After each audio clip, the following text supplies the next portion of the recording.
Bugun men juda muhim mavzuni oddiy tilda tushuntirib beraman. Yangi to'lovlar nimani anglatadi? Bu to'lovlar qayerdan paydo bo'ladi va eng asosiysi, kim ularni to'lashi kerak, kim esa shoshilmasligi kerak. Bu masala har bir oilaga, uy egasiga, ijaraga beruvchiga, tadbirkorga, avtomobil egasiga va kommunal xizmatlardan foydalanadigan har bir odamga tegishli. Chunki ko'pchilikka telefon orqali xabar keladi. Shaxsiy kabinetda qarzdorlik chiqadi yoki mahalla, soliq, kommunal tashkilot tomonidan to'lov bor deyiladi. Lekin odamlar bu to'lov qonuniymi, majburiymi yoki xatolikmi bilmay qoladi.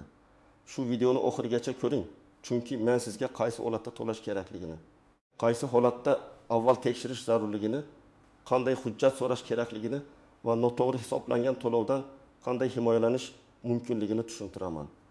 Kanalga hoziroq obuna bo'ling, videoga like bosing. Chunki bunday ma'lumotlar vaqtida eshitilsa, odamni ortiqcha xarajatdan, penya va jarimadan saqlab qoladi. Avvallari ko'p to'lovlar odamlarga ancha tushunarli edi. Masalan, elektr energiyasi uchun hisoblagich bo'yicha to'lov qilinar edi. Gaz uchun sarflangan kub metr bo'yicha pul to'lanar edi. Suv uchun yoki hisoblagich yoki belgilangan norma bo'yicha to'lov chiqardi. Mol-mulk solig'i va yer solig'i esa odatda yil-yiliga bir marta yoki bo'lib to'lanadigan majburiyat sifatida ko'rilardi. Odamlar qog'oz kvitansiya olardi, kassaga borardi. Pochta orqali to'lardi yoki bank ilovasi orqali qarzini yopardi. Hozir esa tizimlar raqamlashtirilgani sababli ko'p narsa avtomatik ko'rinadigan bo'ldi. Bir tomondan bu qulay qarzdorlikni telefon orqali ko'rasiz, shaxsiy kabinetdan tekshirasiz.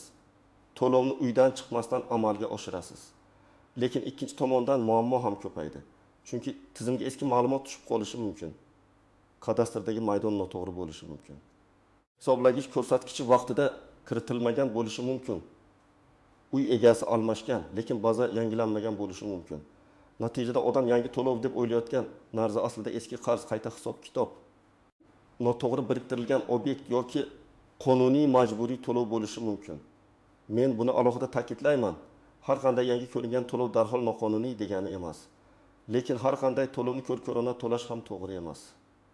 To'lovning nomi, hisoblangan davri, kim tomonidan hisoblangani, huquqiy asosi va sizga tegishli yoki tegishli emasligi tekshirilishi kerak. Birinchi navbatda siz to'lovning turini ajratib olishingiz kerak. Chunki yangi to'lov deganda odamlar bir xil narsani tushunmaydi. Kimdir kommunal qarzdorlikni nazarda tutadi. Kimdir mol-mulk yoki yer solig'ini, kimdir chiqindi xizmati uchun yig'imni. Kimdir uy-joy shirkatiga yoki boshqaruv kompaniyasiga to'lovni, kimdir esa ijara, tadbirkorlik yoki avtomobil bilan bog'liq majburiyatni nazarda tutadi. Har birining qo'ydasi boshqa. Masalan, siz kvartirada yashaysiz va telefoningizga qarzdorlik mavjud degan xabar keldi. Avval to'lov qaysi xizmat bo'yicha chiqqanini ko'ring. Elektr bo'lsa, hisoblagich raqami, oxirgi ko'rsatkich, tarif va hisoblangan davr muhim. Agar siz oyga o'rtacha 2050 kilovat elektr ishlatsangiz, tarif bo'yicha taxminiy summa masalan 110 ming so'm atrofida chiqishi mumkin. Lekin birdaniga 90 ming so'm chiqsa, bu darhol tekshiriladigan holat. Sababi hisoblagich ko'rsatkich noto'g'ri kiritilgan bo'lishi mumkin. Eski qarz qo'shilgan bo'lishi mumkin. Yoki hisoblagich almashtirilganda yakuniy ko'rsatkich noto'g'ri yopilgan bo'lishi mumkin. Ikkinchi misol. Hovli egasi yer solig'i va mol-mulk solig'i bo'yicha katta summa ko'rib qoldi.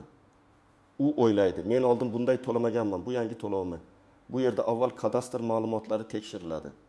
Uy maydoni qancha ko'rsatilgan? Yer maydoni qancha? Mulk qiymati qanday baholangan? Imtiyoz bormi yoki yo'qmi? Masalan, amalda uyning yashash maydoni 20 kvadrat metr, lekin kadastr bazasida 220 kvadrat metr turib qolgan bo'lsa, soliq ham kattaroq hisoblanadi. Yoki uy meros orqali o'tgan, lekin yangi egasi soliq organida to'liq aks etmagan bo'lsa, qarzdorlik eski egaga yoki yangi ega noto'g'ri ko'rinishi mumkin. Demak, bunday holatda to'lovni to'lashdan oldin kadastr va soliq ma'lumotlarini solishtirish kerak. Uchinchi misol, chiqindi xizmati uchun to'lov. Ko'pchilik bu to'lovni men kam chiqindi chiqaraman, nega to'layman deb tushunmaydi. Chiqindi xizmati odatda hudud bo'yicha tashkil qilingan xizmat hisoblanadi. Agar siz doimiy yashayotgan manzilda ro'yxatda tursangiz yoki xonadonda yashovchilar soni bo'yicha hisob-kitob qilinsa, to'lov chiqishi mumkin. Lekin bu yerda ham muhim savol bor. Odamlar soni to'g'ri ko'rsatilganmi? Masalan, xonadonda aslida 3 kishi yashaydi, tizimda esa 6 kishi turibdi. Oyiga bir kishi uchun 10 ming so'mdan hisoblangan bo'lsa, 3 kishi uchun 3 ming so'm. 6 kishi uchun 6 ming so'm chiqadi. Bir yil davomida farq 306 ming so'm bo'ladi. Shuning uchun summa kichkina ekan deb beparvo bo'lmang. Noto'g'ri ma'lumot uzoq vaqt yig'ilsa katta qarzga aylanadi. 4-misol. Uy-joy boshqaruv kompaniyasi yoki shirkat to'lovi. Ko'p qavatli uylarda umumiy joylar bor. Kirish, yo'lagi, tom, yerto'la, lift, hovli, yoritish, supurish, ta'mirlash. Bu xarajatlar odatda xonadon egalari hisobidan qoplanadi. Lekin savol shuki, to'lov qanday tasdiqlangan? Tarif aholining umumiy yig'ilishida, shartnomada yoki boshqaruv tashkiloti bilan kelishuvda belgilanganmi? Masalan, oldin oyiga 10 ming so'm to'lagan bo'lsangiz, birdan 20 ming so'm bo'lib qolsa siz nega oshdi deb so'rashga haqlisiz. Bunda sizga xizmatlar ro'yxati, smeta, qaror bayonnomasi, hisob-kitob asoslari ko'rsatilishi kerak. Agar haqiqatan lift ta'miri, tom yopish yoki kamera o'rnatish bo'yicha umumiy qaror bo'lsa, bu boshqa masala.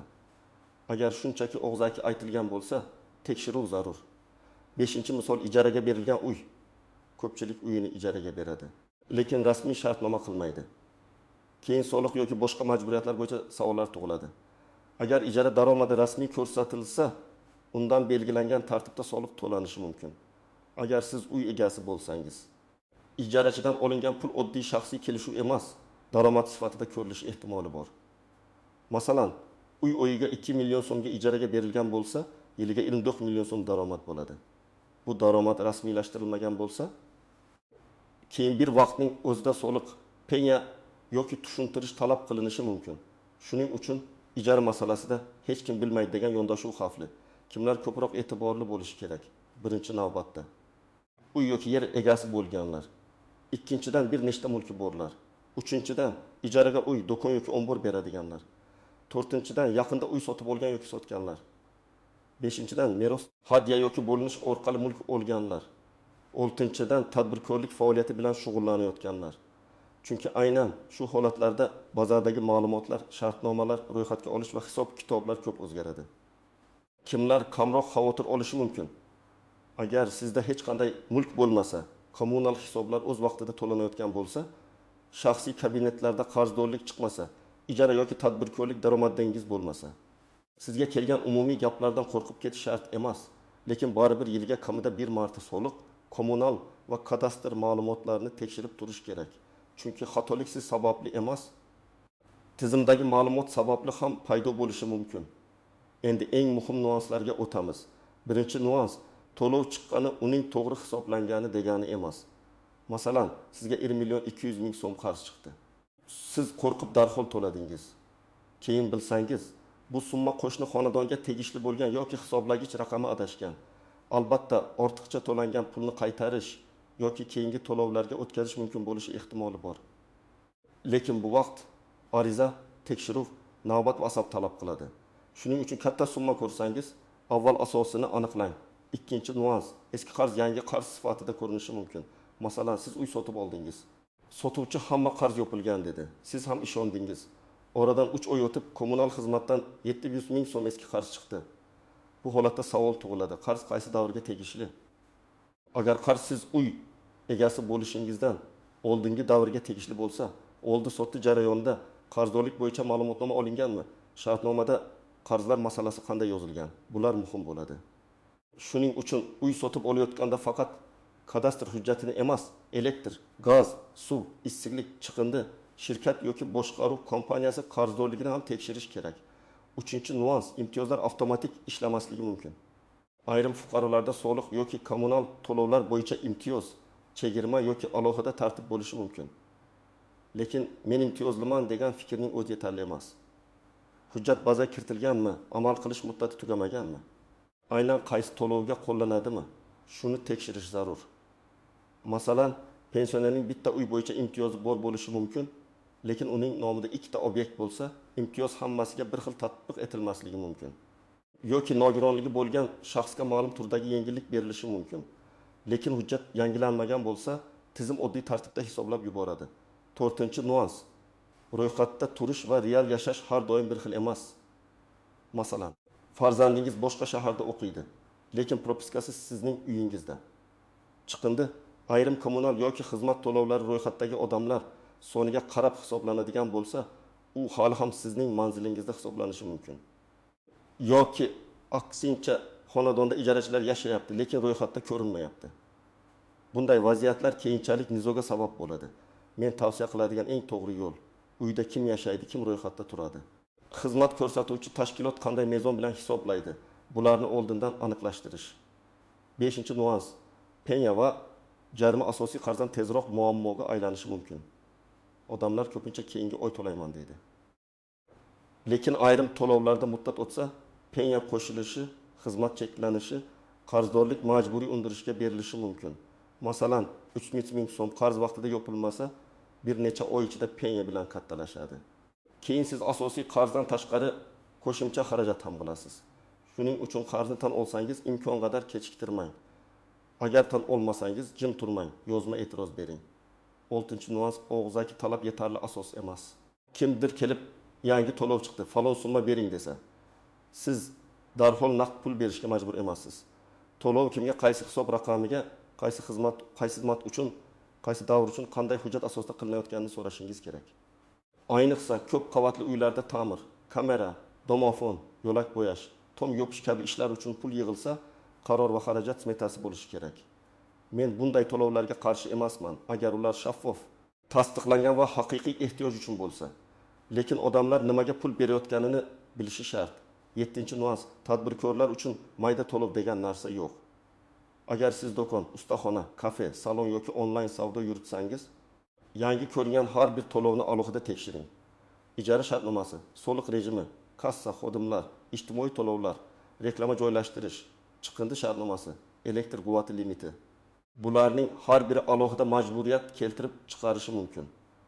Masalan, uy uchun mo'ljallangan elektr tarifida ishlayotgan joy aslida tijorat faoliyati olib borayotgan bo'lsa, keyin qayta hisob-kitob paydo bo'lishi mumkin. Yoki reklama banneri osilgan, lekin ruxsat va to'lov tartibi bajarilmagan bo'lsa, jarima xavfi tug'iladi. Endi men sizga aniq qadamlarni aytaman. Birinchi qadam: to'lovni ko'rgan zahoti uning nomini yozib oling.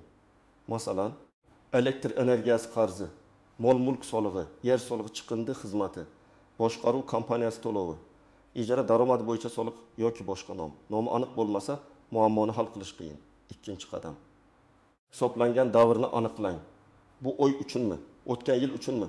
Bir necha yil yig'ilganmi? Eski egadan qolganmi? Qayta hisob-kitobmi? Masalan, 500 ming so'm qarz katta ko'rinishi mumkin, lekin u 20 oy davomida yig'ilgan bo'lsa, oyga 25 ming so'mdan to'g'ri keladi. Aksincha, bir oy uchun 500 ming so'm chiqsa, bu albatta tekshiriladi. Uchinchi qadam: rasmiy manbadan tekshiring. Soliq bo'lsa, soliq organining shaxsiy kabineti yoki rasmiy xizmatlari orqali.